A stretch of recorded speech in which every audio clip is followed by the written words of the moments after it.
Okay, let's talk about Egypt Game chapter 3 through 4. So, when I saw the title Egypt Game, I thought I was immediately drawn to it because I've been having this fascination about Egyptian civilization since I was young.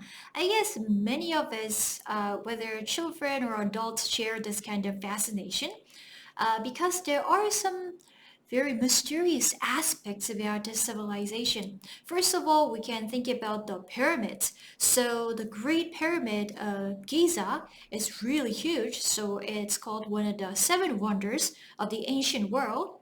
And then if you look into the pyramids and if you look into how it was excavated, it can create great curiosity.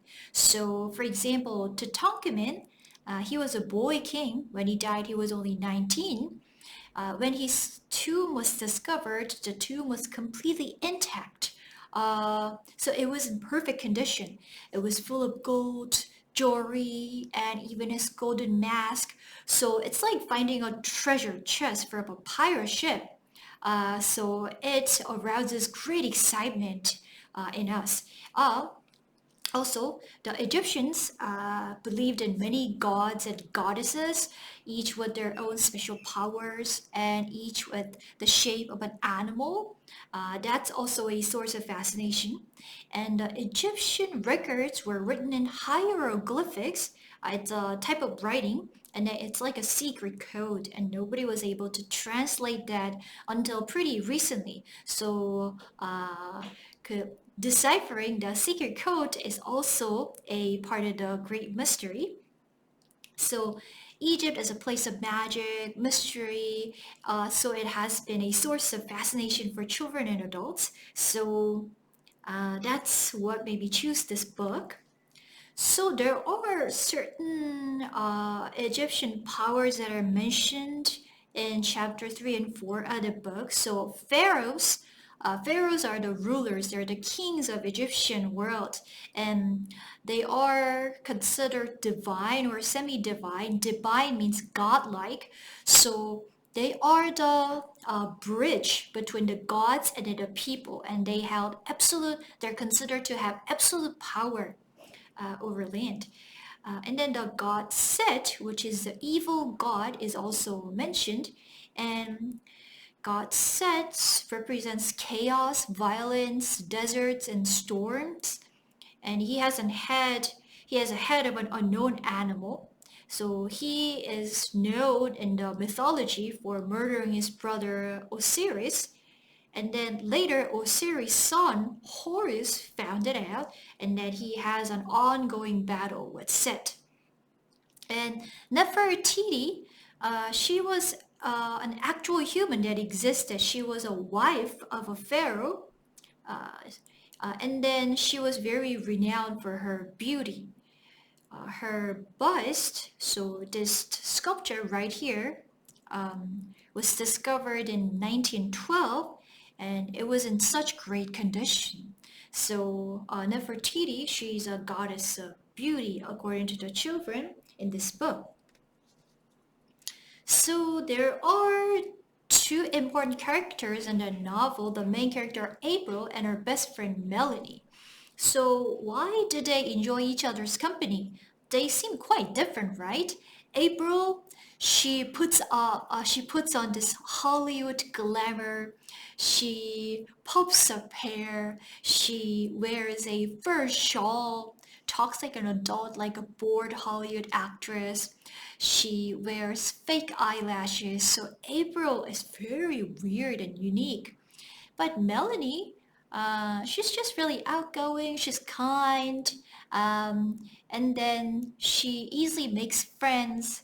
She has no pretense. The two are very different, seem very different. But Melanie definitely respects April for the way she is, and then they become best friends. How was it possible? Because they share same interests. They both love reading books, and then they share passion for history, and they are very imaginative. So they fell for this imaginative play called the Egyptian Game. And Melanie is a type of character who's very compassionate, which means she understands other people's emotions and feelings very well. So when she saw April, she saw beyond the surface and she quickly recognized the loneliness that April was feeling. So Melanie reached out to April first. And then she knew that April was very different from other kids, but still she was willing to accept her as friends without any judgment. So, and April, initially, at first, when you see her, she seems aloof, which means distant, a little bit cold. And then she seems a little bit pretentious, 가식적이야. So she seems a little bit fake. And then she dresses and acts like an adult. And I think that's an attempt to hide her insecurity. She feels very insecure inside. Um, in contrast, Melanie is very friendly, she's practical, and she's grounded. Um, which means very 현실적이야. And then she easily makes connections with other people, but they're drawn to each other because they have a shared interest. And Melanie is the type of person who sees beyond the facade, sees beyond the surface. So she recognized April's great intellect and her need for friendship and belonging. So Melanie is a very open-minded person and she's very understanding and she appreciates April as she is and appreciates April's uniqueness. So April dresses like an adult, speaks like an adult. That's her coping mechanism. She wants to cope with her feelings of abandonment and rejection and insecurity. Her mother, a glamorous Hollywood actress and singer, not very well known, uh, but then her mother sent her away to live with her grandma. She misses her mom very much, so she feels neglected. And she yearns for attention and love. So by mimicking adults' behavior, she wants to create this aura of sophistication. Uh, and she wants to look sophisticated, which means 세련된. She wants to look sophisticated. She wants to gain respect and admiration from other people. So it's like a coping mechanism, it's a defense mechanism to protect herself. So around other kids that she meets for the first time, April maintains this adult-like persona to appear strong and independent. That's a way of shielding herself from potential rejection and potential hurt. So that makes other kids, what's up with her? She looks so weird.